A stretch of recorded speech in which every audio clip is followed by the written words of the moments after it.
ऐसा माना जाता है कि कार्तिक के महीने में अगर रामचरितमानस पढ़ी जाती है या गीता पढ़ी जाती है तो उसका करोड़ों गुना फल मिलता है। तो दोस्तों, आज मैं आपको रामायण का प्रथम अध्याय सुना रही हूँ। आप ध्यान से सुनिए, जो सुनने मात्र से भी करोड़ गुना फल मिलता है। तो आप ध्यान से सुनिए और राम भगवान और सभी देवी देवताओं का ध्यान करिए। चलिए करते हैं स्टार्ट। बोलो प्रभु रामचंद्र भगवान की जय, राम परिवार की जय। वर्णाम साधनाम राशनाम छंद क्षमापि मंगलानां च करोत्तरा वंदे वाणी विनोक। अक्षरों अर्थ समूह रसों छंदों और मंगलों की करने वाली सरस्वती और गणेश जी की मैं वंदना करती हूँ। भवनाशिकरो वंदे श्रद्धा विश्वासरूपिणो याम्भ्या विना पश्यन्ति सिद्धा स्वान्तास्तांसरम। श्रद्धा और विश्वास के स्वरूप श्री पार्वती जी और श्री शंकर जी में वंदना करता हूँ, जिनके बिना सिद्ध जन अपने अंतकरण में स्थित ईश्वरों को नहीं देख सकते। वंदे बोधिमयं नित्यगुरुं शंकर रूपिणं यमाश्रितो हि वक्रोऽपि चंद्रम सत्वत्र वंदनते। ज्ञानमय नित्य शंकर रूपी गुरु की मैं वंदना करती हूँ, जिनके आश्रित होने से ही टेढ़ा चंद्रमा भी सर्वस्त्र वंदित हो जाता है। सीताराम गुण ग्राम पुण्यार्णयं विहराण्यो वंदे विशुद्ध विज्ञानो कवीश्वरक पिक्षरो।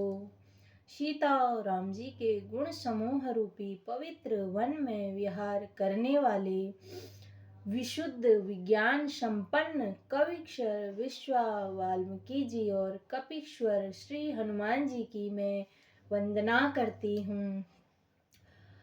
उद्धव स्थिति संहार करणी कलेश सहारिणम सर्व सर्वेश्वरी सीता नहित्योहम राम वल्लभाम।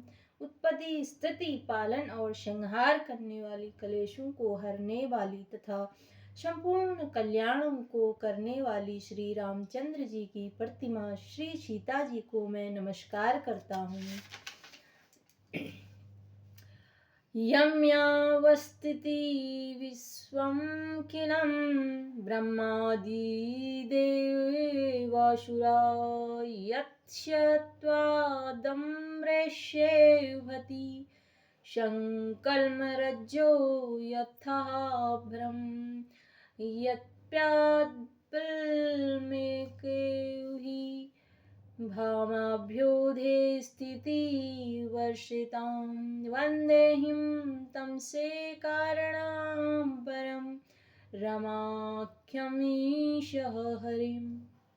जिनकी माया से वशीभूत संपूर्ण विश्व ब्रह्मादि अथवा देवता और असुर हैं, जिनकी सत्ता से रस्सी में संपर्क भ्रम की भांति या सारा दृश्य जगत सत्य ही प्रतीत होता है और जिसके केवल चरण ही भव सागर से तरने की इच्छा वालों के लिए एकमात्र नौका है, उन समस्त कारणों से पर सब कारणों कारण और सबसे श्रेष्ठ राम कहने वाले भगवान हर की मैं वंदना करती हूँ।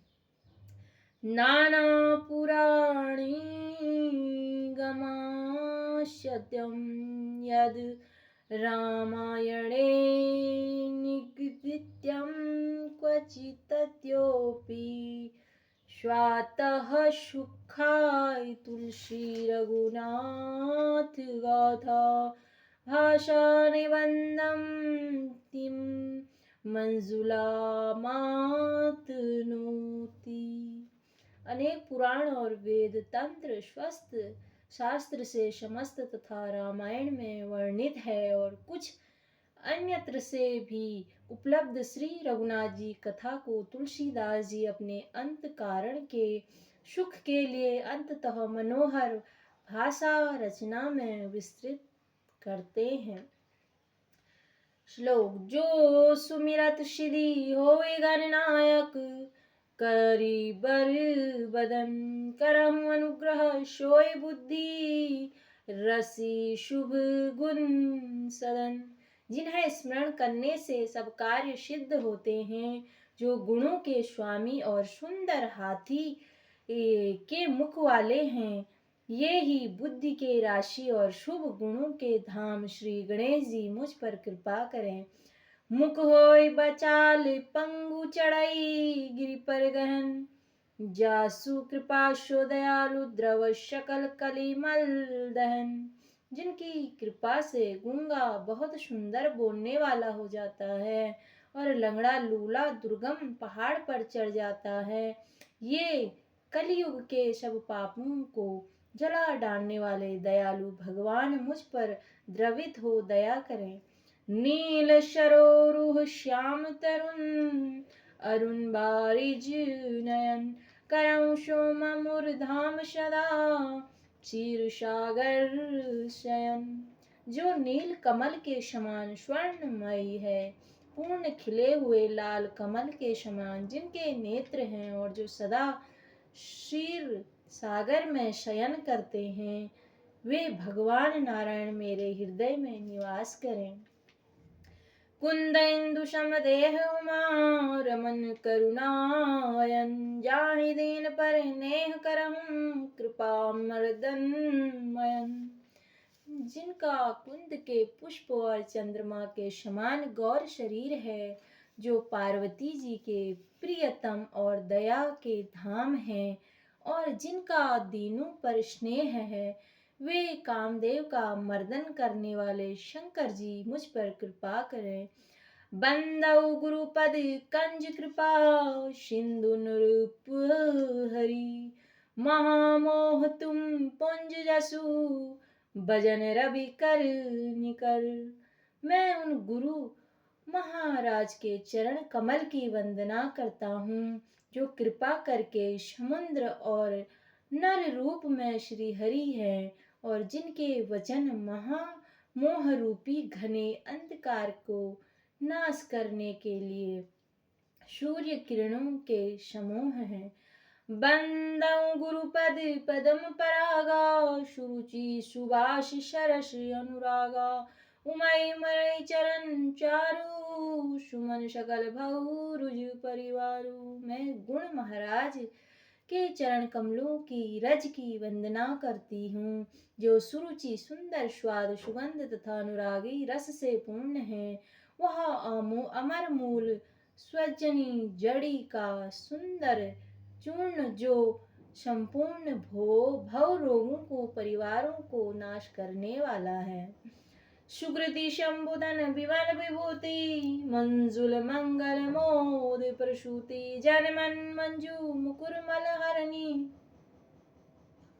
किए तिलक गुण गण बस करनी। यह रज सुकृति पुण्यवान पुरुषी रूपी शिव जी के सिर पर सुशोभित निर्मल विभूति है और सुंदर कल्याण और आनंद की जननी है। भक्तों के मन रूपी सुंदर दर्पण के मैल को दूर करने वाली, तिलक करने से गुणों की समूह वश में करने वाली है।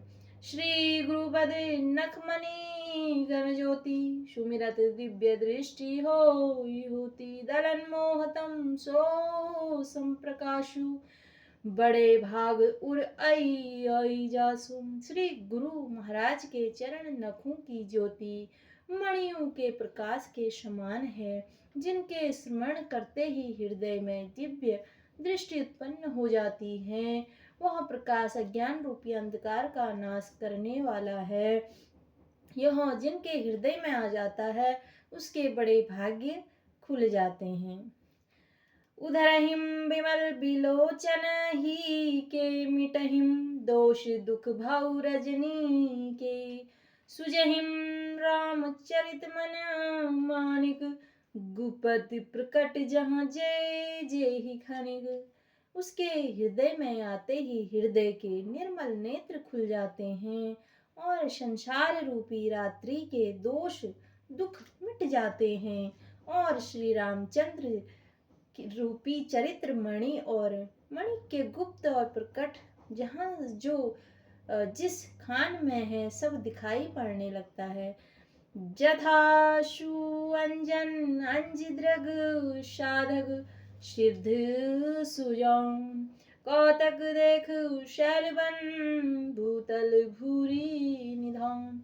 जैसे सिद्ध अंजनुकों के नेत्रों में लगाकर साधक सिद्ध और सुजान पर्वतों वनों और पृथ्वी के अंदर कौतकों से ही बहुत सी खाने दिखते हैं। गुरु पद रज मंदु मुजुल अंजन नयन यमहि दृग दोष विभंजन।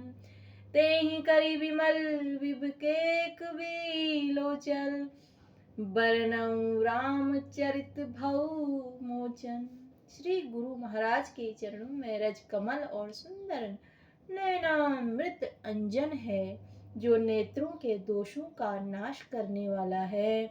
उस अंजन से विवेक रूपी नेत्रों को निर्मल करके मैं संसार रूपी बंधन से छुड़ाने वाले श्री रामचंद्र चरित्र का वर्णन करता हूँ। बंदौ प्रथम महीशुर चरना मोहि जनित संचय सब हरना। सुजन समाज सकल गुण खानी करहु प्रणाम सप्रेम शुभानी। पहले पृथ्वी के देवता ब्राह्मणों के चरणों की वंदना करती हूँ जो अज्ञान से उत्पन्न सब संदेहों को हरने वाले हैं। फिर सब गुणों की खान संत समाज को प्रेम सही सुंदर वाणी से प्रणाम करता हूँ। साधु चरित शुभ चरित कपाशु निरस विशद गुणमय फल रसु। जो सही दुख परिच्छिद्र दुरावा बंदनीय जेहिम जग जस पावा। संतों का चरित्र कपास के चरित्र जीवन के समान शुभ है जिसका फल निरस विशद और गुणमयी होता है। कपास की डोडी नीरस होती है। संत चरित्र में भी विषयाशक्ति नहीं है, इससे वह भी निरस है। कपास उज्जवल होता है। संत का हृदय भी अज्ञान और पाप रूपी अंधकार से रहित होता है, इसलिए वह विशद है और कपास के गुण तंतु होते हैं। इसी प्रकार संत का चरित्र सद्गुणों का भंडार होता है, इसलिए यह गुणमय है। जैसे कपास धागा सुई के हुए छेदों को अपने तन देकर ढक देता है, अथवा कपास जैसे उड़े जाने काते जाने और बुने जाने का कष्ट सहकर भी वस्त्र के रूप में परिणित होकर दूसरों को गोपनीय स्थानों को ढकता है, उसी प्रकार संत सवई दुख सहकर दूसरों के छिद्रों दोषों को ढकता है, जिसके कारण उसने जगत में वंदनीय यश प्राप्त किया है। बोलो श्री रामचंद्र भगवान की जय। कल फिर आपको मैं रामचरितमानस का पाठ सुनाऊंगी। फिर मिलती हूँ कल। राधे राधे। जय सिया राम। भगवान सबका भला करें, सबको सद्बुद्धि प्रदान करें।